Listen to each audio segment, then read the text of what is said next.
Good morning, student. How are you? I hope you all good. So आज हिंदी में बेटा हम रिवीजन करेंगे चैप्टर 1 है, क्योंकि जो रिवीजन वीडियो जाएगी उसके बाद आपका टेस्ट होगा। तो टेस्ट की डिटेल हम बाद में आपको देंगे, पहले स्टार्ट करते हैं स्टडी। तो रिवीजन इससे पहले भी हो चुका है, तो एक बार मैंने आपको बताया भी है। आज जो रिवीजन होगा उसी का होगा टेस्ट आपका।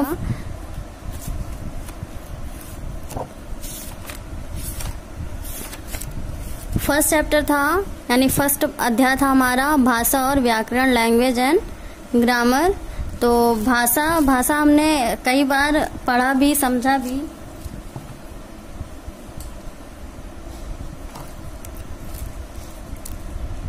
कि भाषा क्या है। भाषा वह साधन है जिसके द्वारा हम बोलकर अपनी बात दूसरों तक पहुंचाते हैं तथा दूसरों की बात सुनकर, समझकर उत्तर देते हैं। उसे क्या कहते हैं? भाषा कहते हैं। अगर भाषा ना होती तो हमारी जिंदगी में, हमारी लाइफ में चलने वाली चीजें ना चलती और हम शायद हो सकता जीवन भी संभव ना होता। अगर हम कुछ बोलते ना, किसी का समझते ना, तो कुछ भी नहीं था। यानी भाषा के बिना कुछ नहीं है। भाषा है तो सब कुछ है, क्योंकि भाषा से ही हम एक दूसरे की बातों को, व्यवहारों को और भावों को समझ सकते हैं। इस वजह से भाषा का जो ज्ञान लेना जरूरी है। हमने आपको पाठ में पढ़ाया था कि बोलकर, लिखकर, पढ़कर, सुनकर, ये सारे जो है भाषा के रूप होते हैं। कोई बोलकर अपनी भाषा व्यक्त करता है, कोई सुनकर अपनी भाषा व्यक्त करता है, कोई लिखकर अपनी भाषा व्यक्त करता है। ठीक है, तो ये भाषा का प्रकार था। और भाषा के प्रकार भी हमने पढ़े थे कि 2 प्रकार के होते हैं भाषा। पहला लिखित, दूसरा मौखिक। लिखित में हम कोई चीज लिखकर दूसरों को बताते हैं, समझाते हैं, और वो बोलकर, पढ़कर समझता है। वैसे ही मौखिक भाषा है, हम बोलकर अपनी बात दूसरों को समझाते तथा दूसरा सुनकर हमारी बात सुनता है और समझता है, तब उत्तर देता है। ठीक है, तो लिखित और मौखिक के 2 भाषा के रूप हैं। पहले चित्र में 2 बच्चे आपस में बोलकर बातें कर रहे हैं। दूसरे चित्र में माँ तथा बेटा आपस में बोलकर अपनी बात समझा रहे हैं। तीसरे चित्र में अध्यापिका ब्लैक बोर्ड पर लिखकर अपनी बात बच्चों को समझा रही है और बच्चे पढ़कर तथा सुनकर समझ रहे हैं। चौथे चित्र में पुलिस का सिपाही इशारों से लोगों को आने जाने का निर्देश दे रहा है। पहले चित्र में हमने देखा 2 बच्चे हैं, वो आपस में बात कर रहे हैं, बोल रहे हैं। और दूसरे चित्र में देखा कि माँ और बेटे का चित्र है, ये आपस में अपनी बात एक दूसरे से बोलवा समझ रहे हैं। तीसरा हमने देखा कि ब्लैक बोर्ड पे अध्यापिका, टीचर कुछ लिख रही हैं और उसे वो बच्चे समझ रहे हैं। तीसरे चित्र में हमने देखा टीचर का, और चौथे चित्र में हमने देखा कि सिपाही है जो ना बोल रहा है और ना ही सुन रहा है, बस वो इशारे से दूसरों को डायरेक्शन दे रहा है कि उन्हें किधर जाना है, आने जाने का वो निर्देश दे रहा है। अब क्योंकि कुछ चीजें ऐसी होती हैं कि हम इशारे, जब जो चीज हम बोल नहीं पाएंगे, यानी कोई अगर गूंगा है, उसके मुंह में नहीं है जुबान, वो नहीं बोल सकता है, तो क्या करेगा? वो अपनी भाषा का आदान प्रदान कैसे करेगा? इशारों के द्वारा ही करेगा। तो अगर भाषा होती ही ना, तो पूरी दुनिया जो है वो चीजों को समझ पाते? नहीं समझ पाते। इसीलिए जो लोग नहीं बोल पाते हैं वो अपनी बातों को इशारों से या लिखकर चीजों को दूसरों के सामने व्यक्त करते हैं। और सुनने की क्षमता होती है तो दूसरों की बातों को वो सुन सकते हैं, समझ सकते हैं और उसका उत्तर दे सकते हैं। जो लोग बहरे होते हैं, जिनको सुनाई नहीं देता, वो लिपसिंग होती है। हम जो लिपसिंग को पहचानते हैं कि बोल क्या रहा है सामने वाला, उस चीज को वह सुनते, समझते और उसकी क्षमता उनके पास होती है। ठीक है, तो ये भाषा है। भाषा जो है वह साधन है जिसके द्वारा हम अपनी बातों को, भावों को दूसरों के सामने व्यक्त करते हैं। दूसरों की बातों और भावों को हम समझते हैं, उत्तर देते हैं, विचारों का आदान प्रदान करते हैं, उन्हें भाषा कहते हैं। भाषा के रूप हैं टाइप्स ऑफ लैंग्वेज। भाषा के मुख्यतः दो रूप होते हैं, पहला मौखिक, दूसरा लिखित। मौखिक में हम बोलकर अपनी बात दूसरों को समझाते हैं तथा दूसरे सुनकर हमारी बात समझ लेते हैं, उन्हें मौखिक भाषा कहते हैं। ठीक है, मौखिक में हम बोलते हैं और दूसरा सुन के अपनी हमारी बात को समझता है, उसे मौखिक कहते हैं। पिछले पृष्ठ मतलब पिछले पेज में पर पहले तथा दूसरे चित्र में भाषा के मौखिक रूप का प्रयोग किया गया है। पहले में यानी दो बच्चे बात कर रहे थे उस चित्र में, और दूसरे चित्र में यानी माँ और बेटे जो बात कर रहे थे उसमें जो है मौखिक भाषा का प्रयोग किया गया, मौखिक रूप का प्रयोग किया गया है। दूसरा है लिखित भाषा। जब हम लिख कर अपनी बात दूसरों को समझाते हैं, दूसरे पढ़कर उस बात को समझते हैं, उसे लिखित भाषा कहते हैं। और लिखित भाषा का वह रूप होता है, पिछले पृष्ठ यानी पिछले पेज पर हमने पढ़ा तीसरे और तीसरे भाषा में लिखित का प्रयोग किया गया। जो तीसरा था यानी टीचर्स का अध्यापिका और बच्चों के बीच में जो थी बातें हो रही थी, उसमें जो लिखित भाषा का यूज किया गया, क्योंकि ब्लैक बोर्ड पे टीचर कुछ लिख रही थी इसलिए उसमें जो है लिखित भाषा का उपयोग किया गया है। कभी कभी हम अपने भावों को व्यक्त करने के लिए संकेतों की सहायता लेते हैं, जो चौथे पृष्ठ में था हमारा, मतलब पिछले पृष्ठ में चौथे में जो था, यानी सिपाही इशारों से लोगों को आने जाने का निर्देश दे रहा था, वो संकेत था यानी इशारा कर रहा था। इसकी सहायता से जो अपने भावों को व्यक्त करते हैं वो जो है, लेकिन संकेतों को भाषा नहीं कहा जा सकता है, भाषा बोली जाती है। ठीक है, भाषा उनको नहीं कह सकते हैं, जो चित्र नंबर 4 पे था।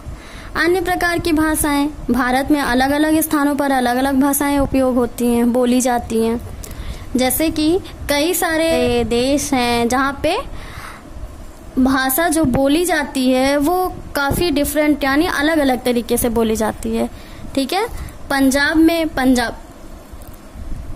पंजाबी बोली जाती है, बंगाल में बंगाली बोली जाती है, महाराष्ट्र में मराठी बोली जाती, कश्मीर में कश्मीरी बोली जाती है।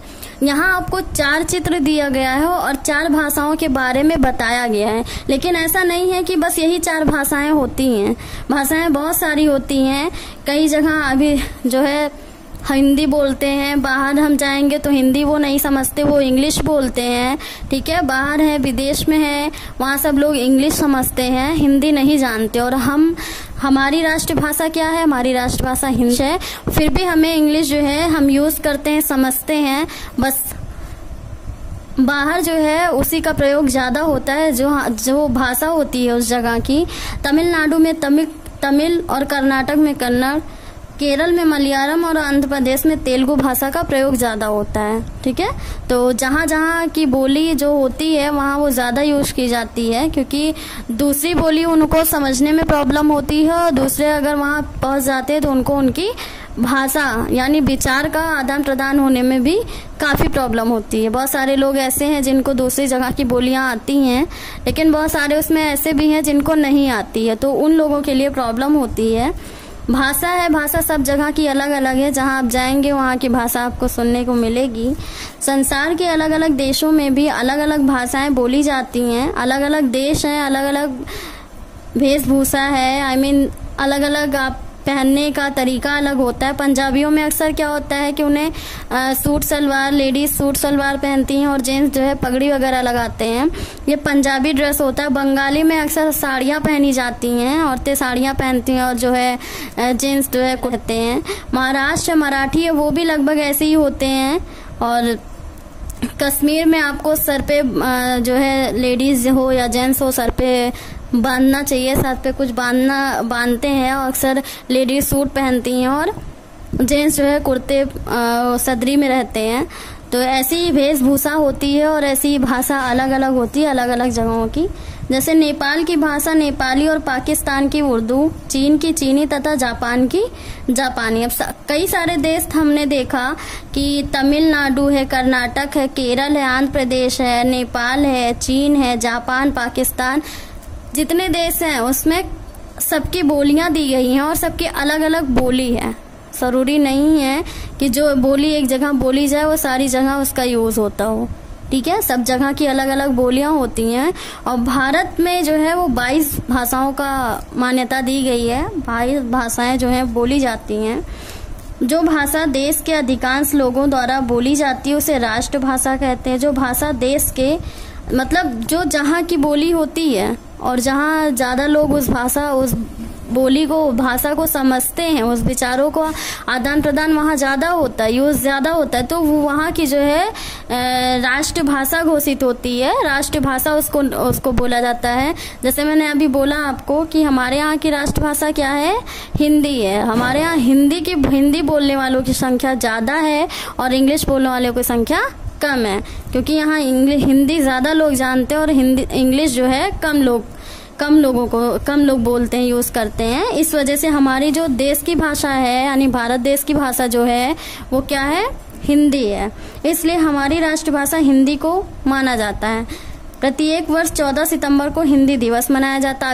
अभी जल्दी में ही है, हम लोगों ने हिंदी दिवस के बारे में सुना होगा, तो उस दिन जो है हिंदी दिवस मनाया जाता है और वो डेट है 14 सितंबर यानी 14 सितंबर। तो इस दिन हिंदी दिवस के नाम से मनाया जाता है। ऐसे बाहर जो देश हैं, जो देशों की भाषाएं हैं, उन लोगों के अकॉर्डिंग वहाँ की भी होती होगी सेलिब्रेशन उस तरीके से जैसे हमारे यहाँ होती है। भाषा वह साधन है जिसके द्वारा हम आपस में विचारों का आदान प्रदान करते हैं। भाषा के मौखिक लिखित 2 रूप होते हैं। भाषा के अलग अलग राज्यों से अलग अलग भाषाएं बोली जाती हैं। भारतीय संविधान द्वारा 22 भाषाओं को मान्यता प्राप्त हुई है।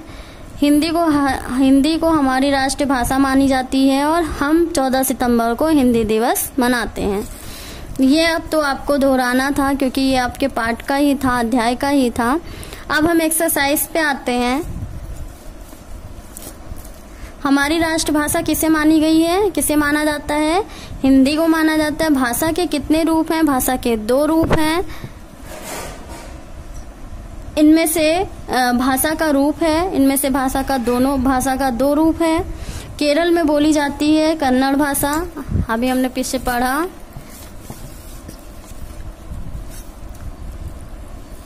खा है उचित शब्दों से रिक्त स्थानों की पूर्ति कीजिए। बोलना सुनना भाषा का मौखिक रूप है। हम संकेतों के द्वारा अपनी बात दूसरों तक पहुंचाते समझाते हैं। भारत में अलग अलग स्थानों पर अलग अलग भाषाएं बोली जाती हैं। आंध्र प्रदेश में तेलुगु बोली जाती है। प्रत्येक वर्ष हम 14 सितंबर को हिंदी दिवस मनाते हैं।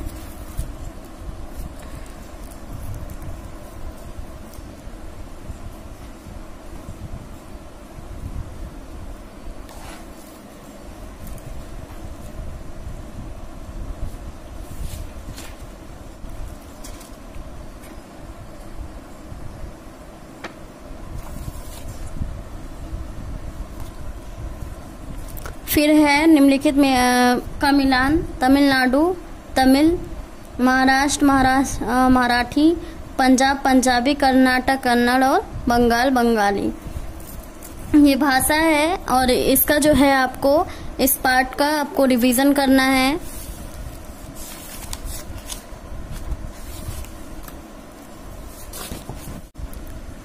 अब हम क्वेश्चन आंसर रिवीजन करते हैं, ठीक है। और बेटा कुछ बच्चों ने बोला है कि उनको पार्ट 1 का वर्क नहीं मिला है और उनका जब वर्क कराया गया था तब उन्होंने किया नहीं था या कोई रीज़न उनका नहीं कंप्लीट हुआ था।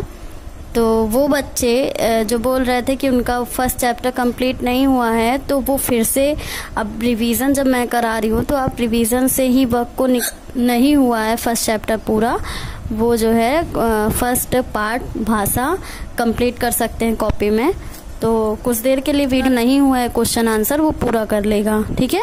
और जिनका हो गया है बहुत अच्छी बात है, काफ़ी बच्चों का हो गया है। कुछ बच्चे बोल रहे थे जिनका नहीं हुआ है, तो वो वीडियो जब देख रहे हैं तो वीडियो में देख के ही उस वक्त को पूरा कर लें। प्रश्नोत्तर है क्वेश्चन नंबर का: भाषा किसे कहते हैं? हम बोलकर अपनी बात दूसरों तक पहुंचाते तथा दूसरों की बात सुनकर समझते हैं, उन्हें क्या कहते हैं? भाषा कहते हैं। प्रश्न नंबर ख: भाषा कितने प्रकार के होते हैं? भाषा 2 प्रकार के होते हैं। भाषा के प्रकारों के नाम लिखिए। पहला है मौखिक, दूसरा है लिखित। घ क्वेश्चन: भाषा का लिखित रूप कौन सा है? हम अपनी बात लिखकर दूसरों तक पहुंचाते हैं, उसे पढ़कर समझते हैं, उन्हें क्या कहते हैं? लिखित भाषा कहते हैं। फिर है क्वेश्चन नंबर अड़ा: भाषा का मौखिक रूप कौन सा है? बोलकर अपनी बात दूसरों तक पहुंचाना, दूसरों की बात सुनकर समझना भाषा का मौखिक रूप है। और ये अभी मैंने आपको बताया है कि जो है हमारी जो राष्ट्रभाषा है वो है हिंदी, ठीक है।